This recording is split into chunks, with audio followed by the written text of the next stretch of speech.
Welcome to online classes. आज आपको हम बताएंगे गोलीय दर्पण के लिए चिन्ह की परिपाटी जो अवतल दर्पण द्वारा चित्र बना हुआ है, आप देख रहे हैं। इसको समझेंगे। ये जो पीछे लगी हुई है एक कलई है, परावर्तक तल आगे है आपका, ये आपका मुख्य अक्ष है, वक्रता केंद्र है, फोकस है, दर्पण का ध्रुव है। आप निर्देशांक ज्यामिति पढ़े ही होंगे। वाई अक्ष, वाई डैश अक्ष, एक्स अक्ष और एक्स डैश अक्ष।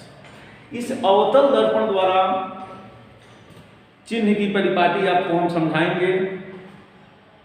अगर आपको समझ में आ रहा है और पहली बार इस चैनल से जुड़े हुए हैं, आपको अच्छा लगे तो एक बार इसको सब्सक्राइब कर दीजिएगा और बगल में एक घंटी है उसको टच कर दीजिएगा। आइए हम सीधे अपने पॉइंट पर चलते हैं।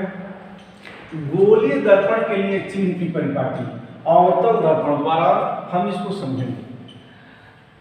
दर्पण का ये पोल है, ध्रुव है। दर्पण के बाईं ओर मापी गई दूरियां ऋणात्मक होती है और दर्पण से दाईं ओर मापी गई दूरियां धनात्मक होती है।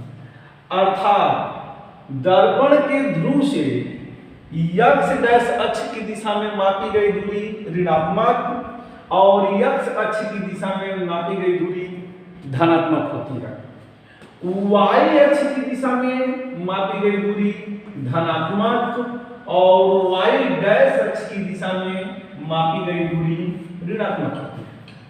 चूंकि वस्तु को हम मुख्य अक्ष के लंबवत रखते हैं, इसलिए वस्तु की लंबाई सरल धनात्मक होती है। प्रतिबिंब सीधा भी बन सकता है, उल्टा भी बन सकता है, क्योंकि जब बिंब यानी वस्तु फोकस और पोल के बीच में स्थित होता है तो अवतल दर्पण में प्रतिबिंब दर्पण के पीछे सीधा और आभासी बनता है। उस समय यह दूरी धनात्मक हो जाती है और यदि प्रतिबिंब उल्टा बनता है तो ऋणात्मक हो जाती है। यानी पोल से, दर्पण के पोल से एक्स डैश अक्ष की दिशा में मापी गई दूरी ऋणात्मक, एक्स अक्ष की दिशा में मापी गई दूरी धनात्मक, वाई अक्ष की दिशा में मापी गई दूरी धनात्मक और वाई डैश अक्ष की दिशा में मापी गई दूरी ऋणात्मक होती है। अब हम खूब अच्छी तरह से जानते हैं कि वस्तु को कभी भी दर्पण के सामने ही रखते हैं, इसलिए और वस्तु दर्पण के पोल से और वस्तु की दूरी को हम u से निरूपित करते हैं। कंडीशन चाहे कोई भी हो, u हमेशा ऋणात्मक होता है।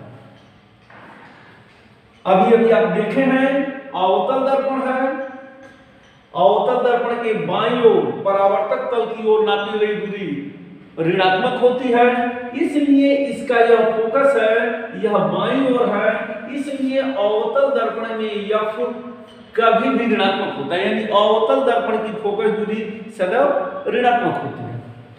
अब आते हैं हम भी की तरफ, यानी भी दर्पण से प्रतिबिंब की दूरी को हम भी से निरूपित करते हैं। तो यहां पर दो कंडीशन है। प्रतिबिंब दर्पण के सामने भी बन सकता है और दर्पण के पीछे भी बन सकता है। तो यदि प्रतिबिंब दर्पण के सामने बन रहा है तो उस समय प्रतिबिंब की दूरी ऋणात्मक होगी और यदि प्रतिबिंब दर्पण के पीछे बन रहा है उस समय प्रतिबिंब की दूरी धनात्मक होगी। यह उसके कंडीशन स्थिति पर निर्भर कर सकता है। हम डायरेक्ट नहीं कर सकते हैं कि यह ऋणात्मक ही होगी या धनात्मक भी होगी। तो कभी भी सवाल लगाते समय दर्पण का सूत्र होता है 1/f = 1/u + 1/v।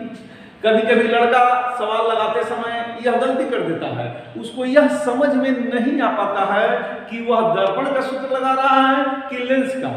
अगर दिया गया है सवाल में लेंस अवतल लेंस, तो वह लिख देता है 1/f = 1/u + 1/v। सबसे पहले हमको ये देखना पड़ेगा वह लेंस है या दर्पण है। अगर लेंस है तो यहाँ पर माइनस हो जाएगा और भी पहले हो जाएगा, 1/v - 1/u हो जाएगा। यानी लेंस के लिए 1/f = 1/v - 1/u होगा, और लेंस के लिए होगा, यह लेंस के लिए होगा, और दर्पण के लिए 1/f = 1/u + 1/v, ये दर्पण के लिए होगा। सवाल लगाते समय यह पहले सुनिश्चित कर लेना चाहिए कि हम दर्पण का सवाल लगा रहे हैं कि लेंस का सवाल लगा रहे हैं, नहीं तो सूत्र लिखने में गलती हो जाती है। अब यदि अवतल लेंस है तो यह सदैव ऋणात्मक, क्योंकि आपको यहाँ बताया गया है कि x डैश यानी लेंस के बाईं ओर मापी गई दूरी ऋणात्मक होती है, तो यह सदैव ऋणात्मक। अगर अवतल लेंस है तब, और चाहे अवतल लेंस हो या अवतल दर्पण है तब, यदि उत्तल दर्पण है या अवतल दर्पण है तो u हमेशा ऋणात्मक होता है, u कभी धनात्मक नहीं होता है, चाहे अवतल दर्पण हो या उत्तल दर्पण हो। और v का मान, अगर प्रतिबिंब दर्पण के सामने बन रहा है तो ऋणात्मक, और यदि प्रतिबिंब दर्पण के पीछे बन रहा है तो धनात्मक। अवतल दर्पण द्वारा चिन्ह की परिपाटी, सेम यही परिपाटी उत्तल दर्पण द्वारा होता है। उत्तल दर्पण में भी हम क्या करते हैं कि उत्तल दर्पण में हम डायग्राम ऐसे ही बनाते हैं, सारी चीजें यही रहती हैं। फर्क इतना रहता है कि यहाँ पर उत्तल दर्पण है, और यह ध्यान देंगे आप, ये उत्तल दर्पण है, यह x डैश अक्ष, y अक्ष, y डैश अक्ष और x अक्ष। चूंकि उत्तल दर्पण की फोकस दूरी और वक्रता त्रिज्या, वक्रता केंद्र, फोकस दर्पण के पीछे रहता है। अभी अभी आपको बताया गया है कि दाईं तरफ मापी गई दूरी धनात्मक, बाईं तरफ मापी गई दूरी ऋणात्मक, y अक्ष की दिशा में मापी गई दूरी धनात्मक, और y डैश अक्ष की दिशा में मापी गई दूरी ऋणात्मक होती है। तो वस्तु को कभी भी हम दर्पण के सामने ही रखते हैं, इसलिए u का मान, अभी उत्तल दर्पण, इसलिए u का मान सदैव ऋणात्मक होता है। उत्तल दर्पण अब देख रहे हैं, इसके पहले हम अवतल दर्पण देख रहे थे, अब हम उत्तल दर्पण देख रहे हैं। u का मान सदैव ऋणात्मक होता है, और इसमें v का मान धनात्मक होता है, क्योंकि उत्तल दर्पण में प्रतिबिंब दर्पण के पीछे बनता है। वस्तु जिसको हम बिंब कहते हैं दर्पण के सामने रखते हैं, और प्रतिबिंब दर्पण के पीछे बनता है, इसलिए वस्तु की लंबाई धनात्मक होती है, और दर्पण से वस्तु की दूरी भी धनात्मक होती है। चूंकि उत्तल दर्पण में उसकी फोकस अथवा फोकस दूरी दर्पण के पीछे होती है, इसलिए यह धनात्मक होता है।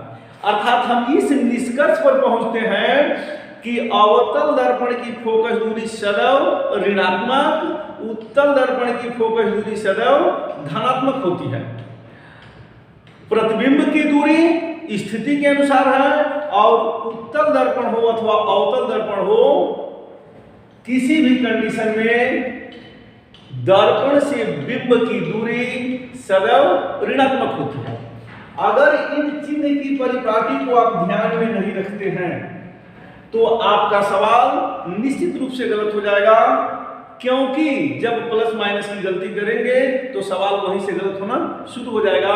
इसलिए सवाल को लगाने से पहले, न्यूमेरिकल लगाने से पहले आप चिन्ह की परिपाटी को खूब अच्छी तरह से समझ लें, उसको ध्यान में रखें, उसके बाद आप सवाल को लगाएं। Thank you.